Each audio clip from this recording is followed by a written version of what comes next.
introduce the chief guest, Dr. R.S. Paroda, to give a 7th convocation address. Please, sir.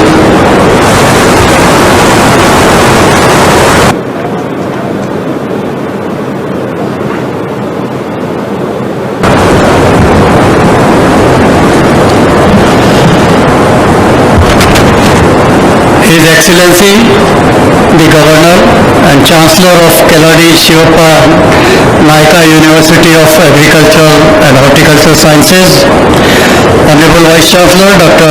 R.C. Jagdisha, former Vice Chancellor Dr. Nayak, distinguished guests, dear students, ladies and gentlemen. It's indeed a great privilege for me to be here on this beautiful new campus. I am told that this is the first convocation on this new campus, so congratulations to you, Honorable Vice Chancellor, and sir, you are the first one to have this convocation organized here, and you have come all the way from Bangalore by road, which speaks of your love for the farming community and for Agriculture University. I am really very impressed and grateful to you personally. Let me first congratulate all the students who got their degrees and also awards, gold medals. Indeed, it is the most significant day in their life. They are now going to enter into new options and trying to make use of what they learned on this campus. And the best part which I could notice from the presentation of the report by Vice Chancellor, that this university has attained many new heights in the last 10 years of its existence, which is quite impressive.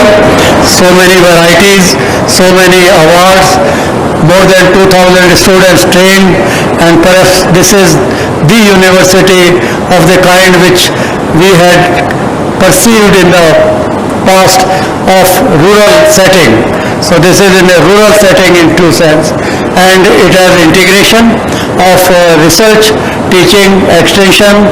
I am told it also has a diploma course for extension services, and this is the university which also is having colleges of horticulture and forestry, which again indicates that you have to have integration in agriculture, and no doubt this kind of bifurcation which took place in the past of having different subject-wise universities is not conducive for the growth of agriculture and for the training.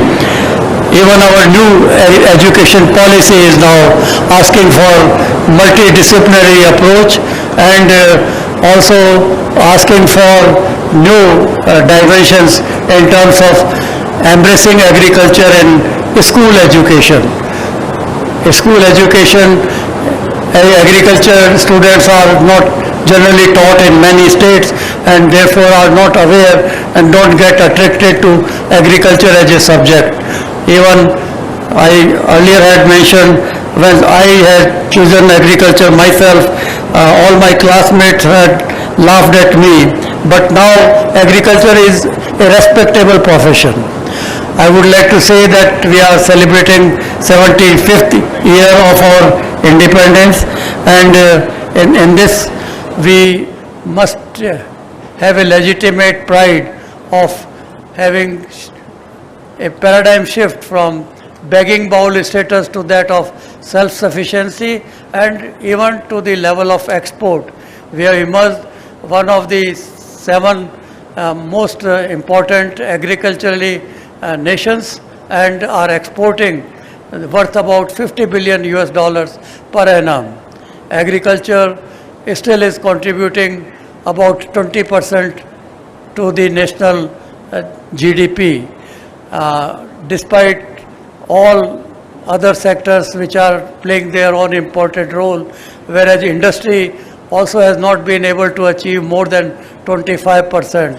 So we are still much in terms of our contribution, and we, beside contribution, retaining about 50% of the population. So around agriculture, 50% of the people have their livelihood. which is again an important. We had been saying in the past that India is an agriculturally important nation. Bharat एक कृषि प्रधान देश है. But now the time has come that we have to make Kisan ko pradhan, farmer first. And for that we have to appreciate the initiatives taken by the government lately, that we now have changed the name of the Ministry of Agriculture from agriculture to that of agriculture and farmers welfare. Prime Minister is concerned about doubling the farmers' income. We are all aware that no doubt we have achieved now food self-sufficiency. Our horticulture production has excelled even the food grain production. We have now white, blue and green revolutions. But for green revolution, when I asked Dr. Borlaug, who had provided us the seeds of dwarf wheat, that having achieved green revolution in India, why this revolution is not happening in Africa, because you are working now for last 20 years there. And the reply was that I can't have the policy support of the kind that we got in India. Where are the policy makers? Where are the leaders who say that everything else can wait but not agriculture? Where are the leaders who can say that Jai Jawan, Jai Kisan, and then Jai Jawan, Jai Kisan, Jai Vigyan? And now recently our Prime Minister had said, also added Jai Anusandhan. So without research, possibly all these cannot happen. And the second point which Borlaug said was that we don't have institutions of the kind you have in this country. Our National Agriculture Research System has come a long way. We have now more than 104 institutions in the Indian Council of Agriculture Research. 30 of those were created during my time, and we have now more than 75 state agricultural universities. When I was studying at Indian Agriculture Research Institute, that was the only premier institution for higher studies. But then Pantnagar came in 1960, and now we have got more than 75, and this university is also one of those new incarnations in terms of imparting education. Having mentioned all this, I would say that we have had long way in achieving all these goals, but now we have the challenges of second generation problem, factor productivity decline, concern of soil health, concern of water going down, concern also of not getting enough return for the effort that farmer is making. So concern of linking farmer to market.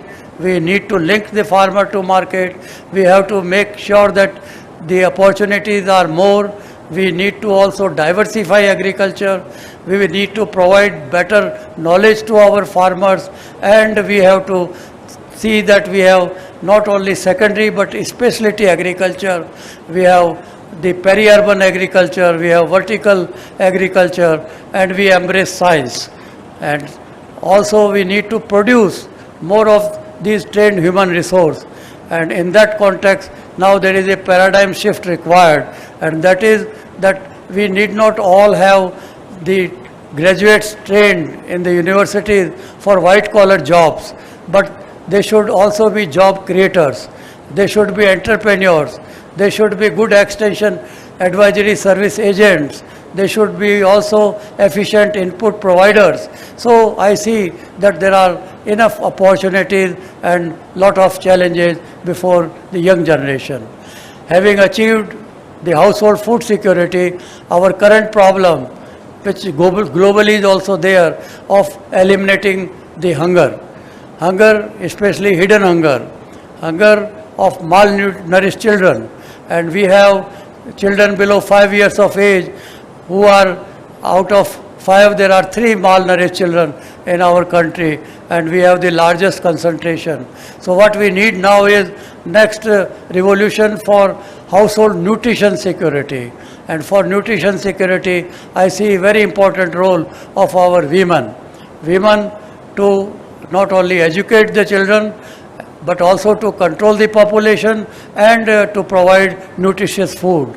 And COVID-19 has taught us very clearly that we need to now depend more on local food systems. The local food systems are very important. We seem to have neglected them in our, fancy for wheat, rice, maize and so on. And in that respect, many of these local foods have remained neglected. UN has announced 2013 as year of millets.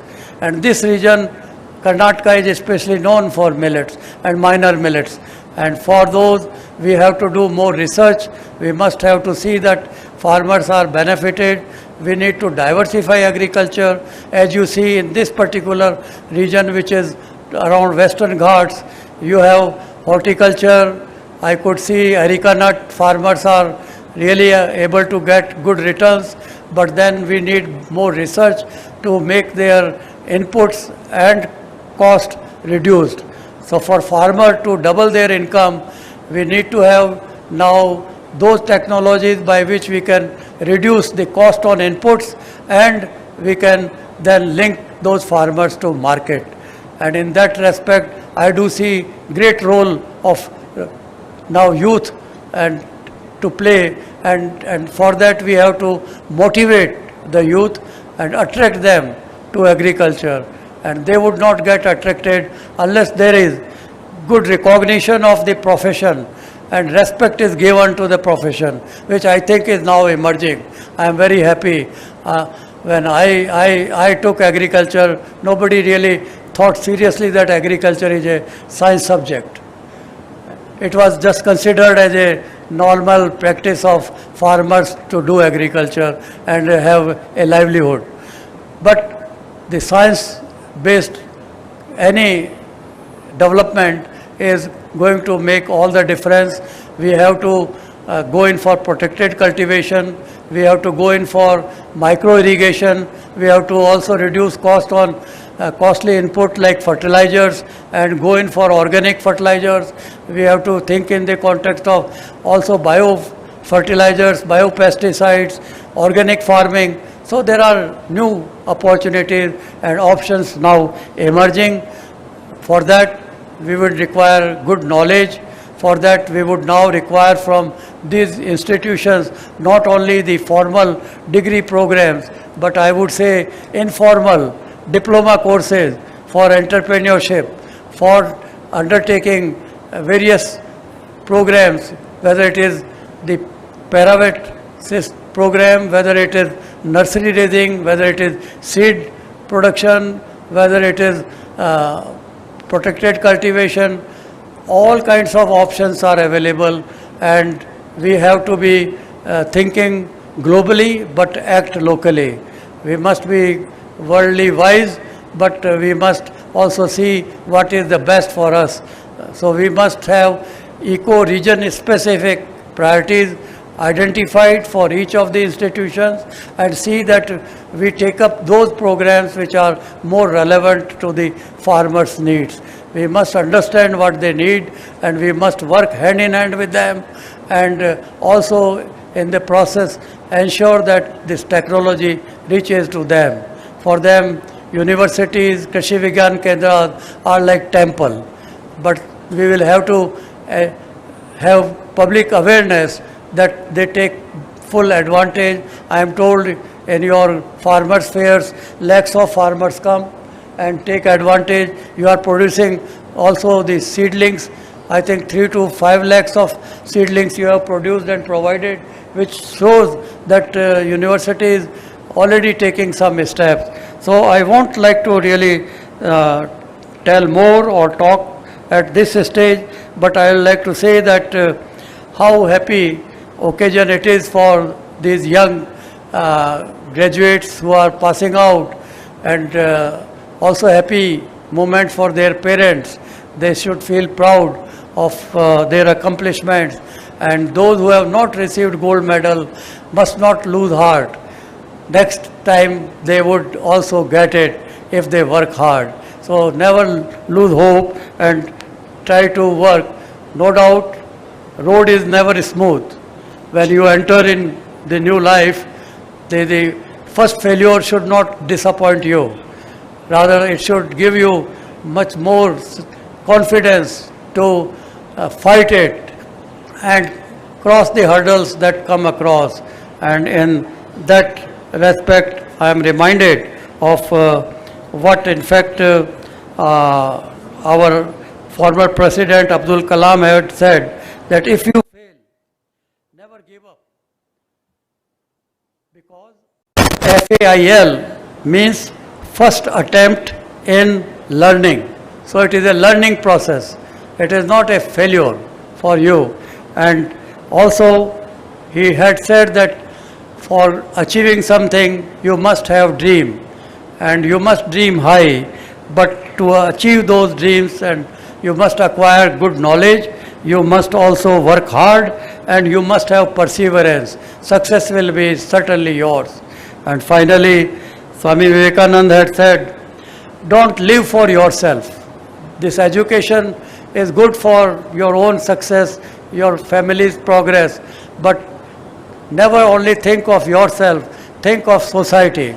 And it is said that those who live for others are remembered. Those who live for themselves are hardly known. So in the process, sky is the limit.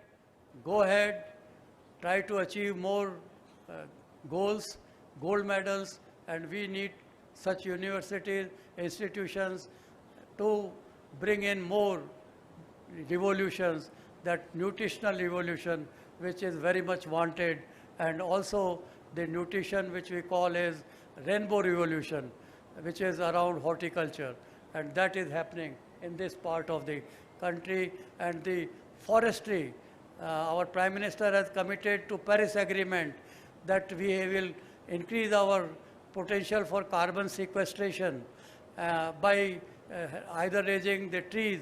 That's why हर मेड़ पर पेड़ का call दिया गया है, and that call otherwise would not be possible. And in forestry, our national policy is having a goal of 33%. Currently we have 25% area only under forest. To achieve 33% will be practically impossible. So what is required is the forestry in agricultural land, agroforestry, and also conservation agriculture. Keep the land all the time covered by crops for carbon sequestration, and not let greenhouse gases emanated to the environment. So protect your environment, protect your soil, take care of your soil health, and take care of your nation. So dear friends, you have all the challenges, and I am sure we will certainly be achieving to newer heights. Thank you very much.